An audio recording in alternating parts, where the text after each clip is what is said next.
Omid Scobie's Endgame faces extensive modifications in Dutch release amid royal racism allegations. The release of Omid Scobie's controversial book Endgame has triggered a whirlwind of alterations and revelations upon its release in the Netherlands.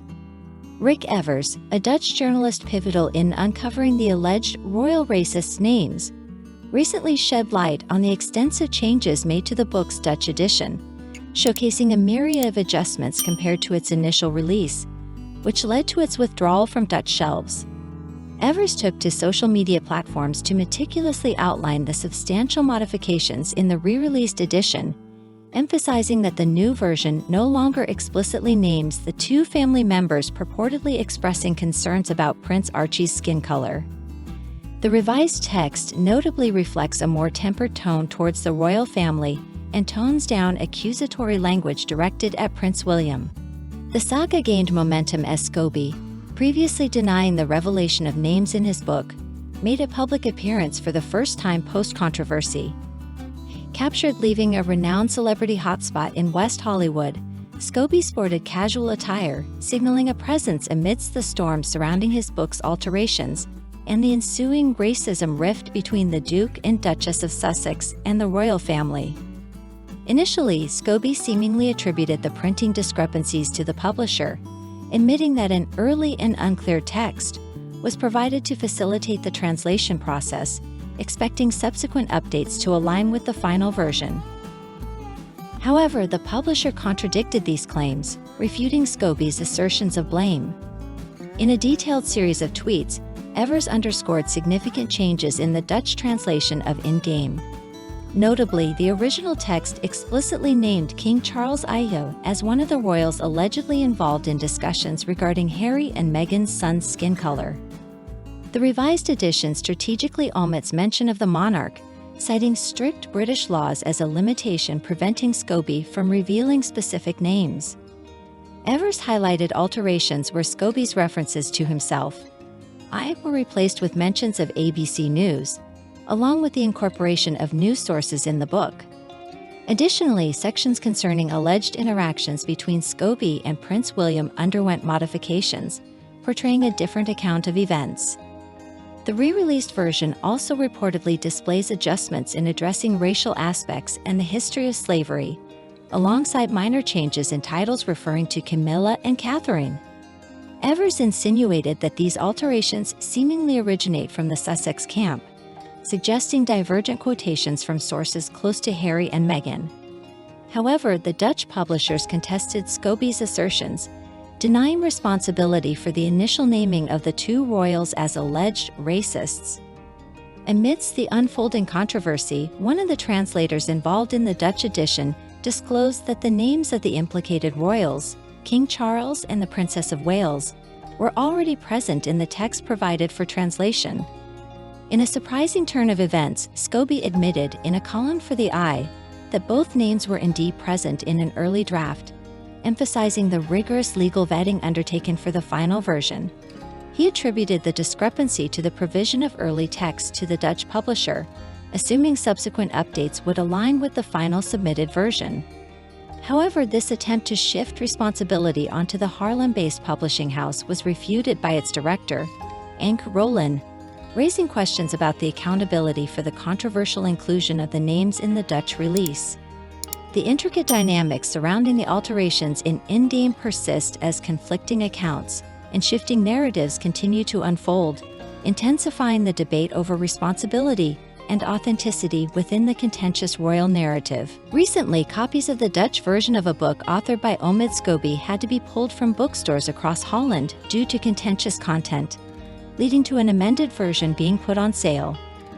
The controversy erupted as the book named Prince Charles and Kate Middleton as the royals alleged to have raised concerns about the potential skin color of Prince Archie. Addressing the issue, Mr. Scobie emphasized that his direct involvement was with the US and UK publishers.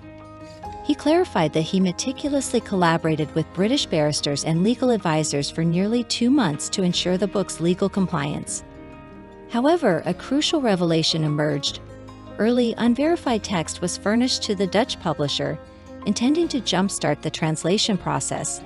with an understanding that it would align with the final authorized version. In the Dutch iteration, the names of King Charles and the Princess of Wales appeared, sparking significant controversy. Mr. Scobie vehemently denied that this inclusion was a publicity stunt, affirming his commitment to accuracy. Surprisingly, neither Meghan nor Harry has come forward to defend the accused royals amid the grave allegations of racism. In a thought-provoking column titled "Endgame Backlash Shows How Unwilling We Are to Confront Racism," published in a leading newspaper, Mr. Scobie urged King Charles to utilize his reign to confront the royal family's historical ties to slavery. He expressed disappointment at the reluctance to address these sensitive issues and urged the institution to modernize and better represent the diverse population it serves. Despite its controversy, Scobie's new book faced lukewarm reception, with a relatively modest sale of around 6,500 copies in Britain. In Game, a sequel to his previous work, Finding Freedom, encountered criticism, even from typically supportive media outlets like the New York Times. The focus on the Dutch edition intensified due to its mention of specific family members implicated by Meghan in instances of unconscious bias. Allegedly, Meghan had referenced both King Charles and Kate in letters addressing the matter. However, this contentious aspect didn't significantly boost the book's success, with reported British sales of only 6,448 copies within the initial 5 days.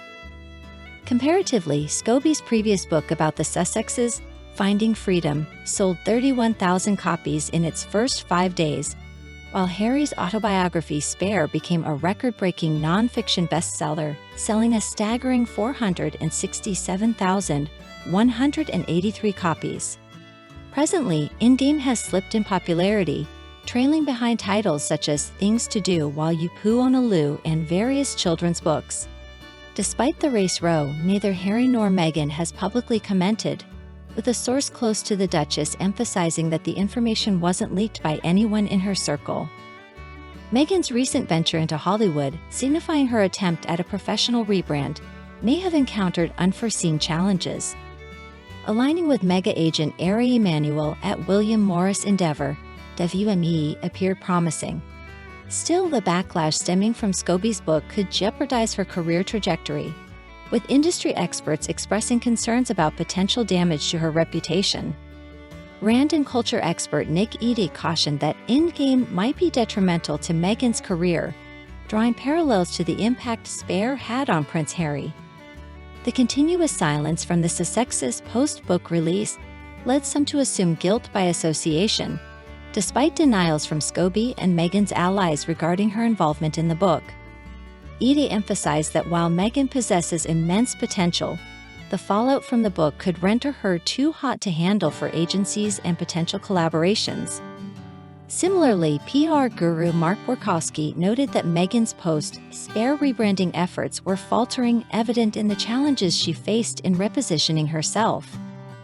The publisher reportedly expressed concern about the potential damage caused by Scobie's book to the Sussexes' rebranding efforts, with WME allegedly dismayed by the ongoing scandals surrounding the couple. In conclusion, the fallout from Omid Scobie's book has not only ignited controversies within the royal family, but also cast a shadow over Meghan's attempts at redefining her career in Hollywood, raising questions about the future trajectory of her professional endeavors. Dear friend, if you like everything new about the royal family and don't want to miss all the novelties, subscribe to our channel and like it.